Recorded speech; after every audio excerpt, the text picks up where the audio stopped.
All right, tensions are a little bit lower in the caster room tonight. Things are going a bit better. And Kalamazoo are both getting 4th meal, as it turns out. Yeah. We've repaired all the fractured bonds of the Liquid Caster team. For now, yeah. If Cams tries anything, though, Kalamazoo is tightly wound, so... Always. It's been a very exciting day of progress, though, on Mythic Dimensius. This boss looks absolutely crazy.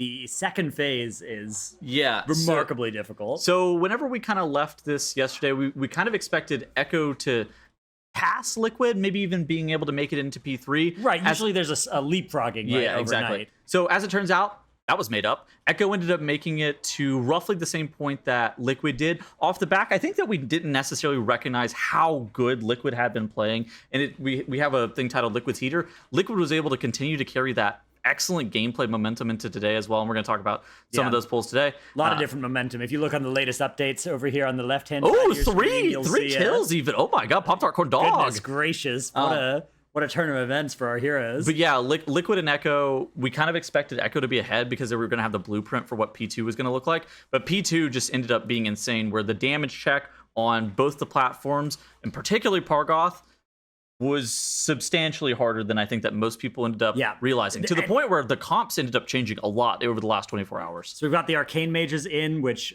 they get to CD both platforms, which is a huge strength of them. They're really bad at phase 1, but they're really good here for phase 2, especially because you are getting all that resonance cleave onto these targets. And yeah, that's the main problem, is you get to the second platform, and you have so few, like any 2 minutes you just don't have there. Any 3 minutes you're not going to have there.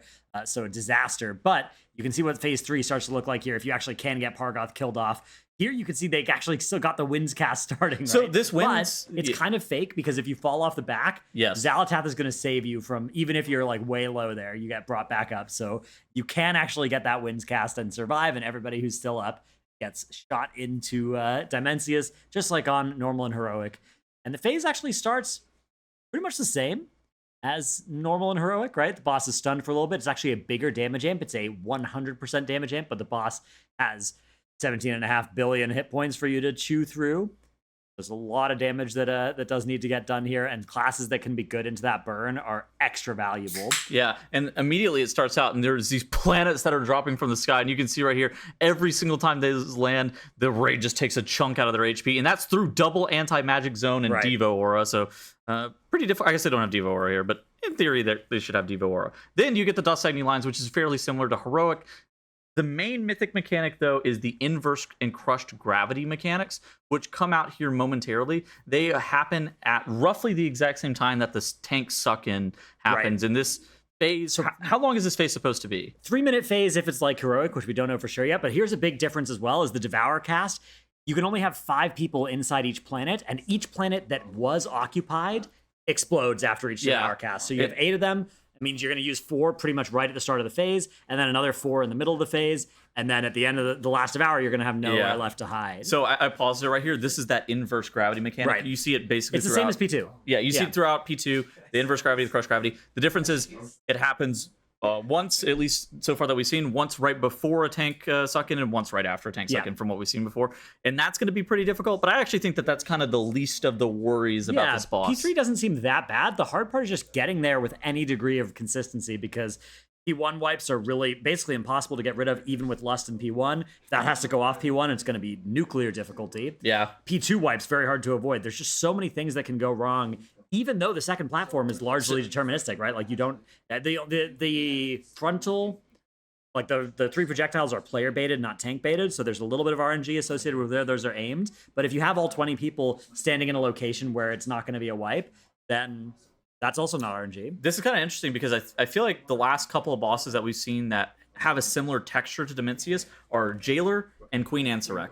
And I think that those 2 bosses have a similar texture to Dimensius for a couple reasons, but it comes down to that variance that you were kind of discussing there, where there's just going to be no level of consistency. You're not going to see linear progression, and you're always going to be having wipes in phase 1 and phase 2. And so the best thing that you can reasonably do is, if you could get 1 in every 3 or 4 pulls into the final phase, that is setting up these Race World First guilds quite nicely for a kill. But it requires only getting into the final phase 1 in every 3 or 4 pulls, which is, I mean, that's a tough ask. Yeah, so if you pull up here, we've got the Warcraft logs progress graph. Look at this spikes here. Even though, like, we call this a good day, we call this Liquid's heater, but look how many of these pulls are ending in phase 1 still, despite that, ending in early phase 2, ending in on the Pargoth platform there in phase 2, right? Like, there's not this phenomenon of back-to-back-to-back P3 pulls that... that's the characteristic of a boss that dies in 50 or 100 pulls, right? Is where you get to a point and then you get there again the next time. Scroll down to like Salhadar for maybe comparison here. You can see like look when they got that first purple pull, most of their pulls were purple pulls from then on, and then they killed the boss, right? And for Dimensius, I think that's not going to be really possible. 2, 3, 4, 5. It looks like we got 7 pulls into P3 today, out of almost 50, which we have described that as Liquid's heater, and they had. What is this? 1 in every 4 or 5 pulls maybe into the P3? This is no 4, like what? 5 pulls really got into P3. I guess 6, yeah. Yeah, I think these 2 are also maybe also in there. Yeah, but it's like right at the start. It's not, and none of these are like, hey, we got here with 20 people, we're vibing, right? I think we limped over the finish line into P3. I think 3 of them had like north of 18 people. That's pretty good. I think it's these 3 that had north of 18 people, which is it's good. That's not bad. Like, and we're calling that a heater just because like. The players are happy about it. It feels good. And also, we saw that Echo weren't able to do better than this with their P1 and P2 that they did yesterday. Now, how will their day go so far today? This next day that Echo have just started at the time of recording this, it's a big variable, right? Because Echo could get on a heater as well. I think that they did okay yesterday to like catch up most of the way to Liquid, and then they actually got slightly ahead for an hour or two after Liquid woke up and had just started pulling. But they didn't see anything new. And that's not, you can't win a race if you are behind for 23 hours a day and then tied for an hour a day, right? Yeah. So Liquid or Echo needs to do better than that over the next bit of time. And I don't know. I mean, Echo had this hidden gear. I mean, you and I casted for Echo for a while. They have this hidden gear where they, for some reason, will just, and they get like really good momentum once they feel like the end is near. On end boss in particular, I feel like it's, you don't feel good about it if you're Liquid ever, but I think you're feeling still pretty safe that you're going to wake up and have the chance to get a world first still. I don't think the boss is going to die overnight for Echo. What do you think the damage check is going to look like? So, obviously we talked about phase 1 and phase 2 consistency, but something that looks really difficult as well just is how much damage is going to be required by the players to be able to actually meet that damage check that we're seeing currently, where the boss starts at 17.1 billion. I think it's like 17.5. Okay, but there is 100% damage amp for a little bit. Right. So this is million, 000 is billion. Yeah. You have 3 minutes, which is 180 seconds, right? Yeah, okay. So divide that bad boy by 180, and then we can worry about the damage amp later. What do we got? 14 DPS? So we need about 100 million rage DPS. So you could divide this by, like 16 and call it the amount that DPS players need to have. Maybe you think 15 or something like that, because you have tank and healer damage. You think tank and healers all combined or 2 DPS? Maybe something like that. Yeah, okay. Maybe a little bit less. Maybe it's 1.5 or something. So let's divide this by 15.5. Okay. 15.5. So 6.2 million DPS maybe. All right. What are you doing next reset? Yeah. Well, I mean, so the thing is, there is a damage amp here, right? So can you do 6.2 million DPS? If there is a damage amp that is an 100% damage amp for 10 seconds over a 3-minute window? Well, the 100% damage amp is 30 seconds, isn't it? No, I think the boss is only stunned for... Oh, I thought the boss was stunned for a while. No, because while it's casting Extinguish the Stars, it's not. I think it's like a 10-second damage amp. We could watch that. We could watch it back here. Hold on. Yeah, hit that old left arrow key. Let's see this again. So we drop in, and we've got a fight timer in the bottom right there. Oh, beautiful cinematic cam. Okay, so bosses starts at 629. The damage amp phase, and destabilize is ending. So you say 639? 15. Okay, so 15. Let's see. Destabilize is ending in 3, 2, 1. Yeah, so 15-second damage amp there. Okay. And then we're making the assumption that it's a 3-minute phase, which it's a big deal if it's 250 versus 310, right? Like all of that changes the DPS per player requirement. Some people were speculating that it was going to be a lot longer and a little bit different cadence than Heroic. Yeah. But we that's one of the things that Blizzard can change.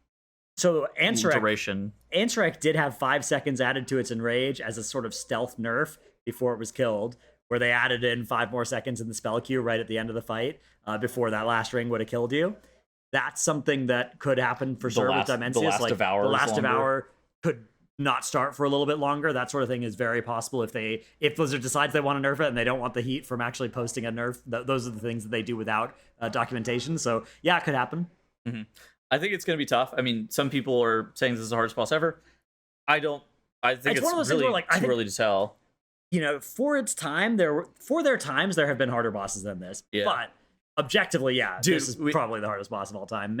Up there with maybe the Fyrakks, the Ansureks, those of the world. Yeah. This is so funny. We had Hopeful on the couch to cast with us for a little bit, and we asked him just blank, like, how many pulls do you think it's gonna be? He's like 350, and then he saw what the gravity mechanic was, the inverse gravity mechanic in P3, and he goes, add another 50 pulls. Yeah. So 400 being the prediction. We're at about 230 now. These pulls, they're still getting a lot of pulls per day because so many of them are phase 1 wipes, but there is starting to be more and more time between the pulls. So yeah, that would be something like a Saturday kill. I think Saturday is probably the most likely scenario still. I think there's a world where it could die tomorrow. Okay, I don't think it could die within the next 24 hours for Echo, but I do think it could die within the next 24 hours for Liquid. Yeah, and then of course Method as well. Got to factor them in. They're participating. I mean, they've fallen quite a bit behind on this boss, but you know, this slingshotting here for them would be huge if they could do it. That would prove the doubters wrong. Which I've been a doubter, and then I was briefly a believer at the end of the first reset, and now I'm a doubter. Mark me in the doubter column again. Yeah, I'm back in the doubter column too. I'm right there with you. We'll have to see though. I mean, I again don't want to say anything disrespectful. Except for the thing I said that was disrespectful 5 seconds ago. Any gained ground, I think, is still a win for them because 20% on Pargathar. Yeah, Echo are approaching seeing phase 3, which is Liquid started the day having not seen P3. We saw P3 after lunch, so Echo see P3 well before their lunch. They are catching up. Liquid saw P3 probably 60-70% of their way into their raid day. No, they saw it less than that. Like lunch is 4 hours in. Okay, yeah, you're right. They saw it right after lunch, basically. So yeah, still in the first half of their raid day. So we'll be back tomorrow. We think that the race probably won't be over, but there's always a chance that it will be. You never know. Yeah, if the race is over tomorrow, could be fun. Food time! All right. It's time to live Moss. Fourth meal awaits. Bye-bye.